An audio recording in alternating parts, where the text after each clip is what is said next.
So the importance for UNHCR for what's going on here at the moment is that climate change is having an impact across the board for vulnerable populations.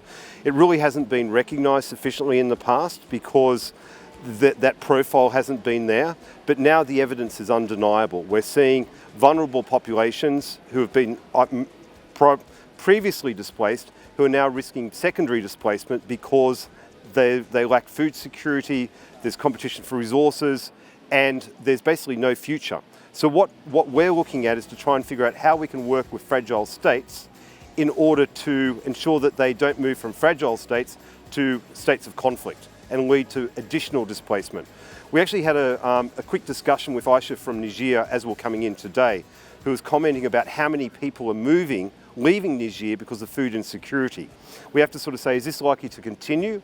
And is food insecurity going to lead to additional conflict and tensions throughout areas such as the Sahel or in the south of Asia?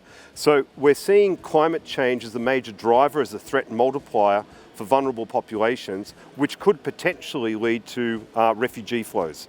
What we're asking the international community is, let's not wait for those refugee flows to take place.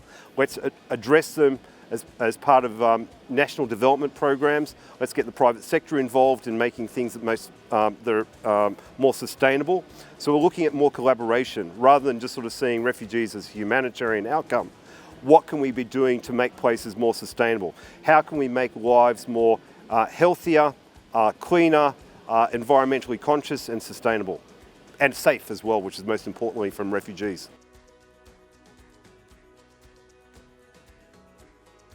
They may be represented. Are they really being listened to? Like, what is the action that's taking place?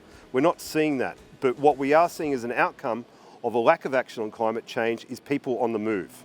And we're seeing more and more of that. We don't want to see that. We don't want to see increased vulnerabilities. We don't want to see increased conflict. We need to be seeing mitigation, prevention, adaptation taking place as of now. One of the things that UNHCR will be doing next week is that we're having a global forum on refugees, where we're bringing states together to see, okay, how can we change the rhetoric to action? For instance, in refugee locations, choose 100 locations, 100 settlements, which include the surrounding populations, and make them sustainable, make them have renewable energy by 2030. Put a challenge not only to ourselves, but the international community to help those people who are doing the most to protect our populations. When it comes down to it, it's the local communities. It's not people in New York or Geneva or in Madrid.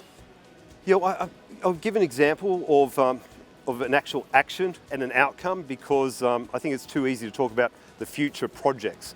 So in Jordan, where we had a massive influx, Jordan is obviously suffering already because it doesn't have much in the way of natural resources except for sun.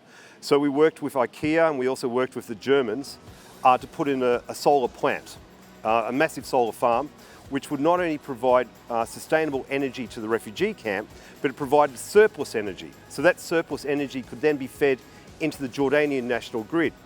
Inshallah, when the refugees can go back to Syria, that national solar plant will stay in Jordan for generations to come.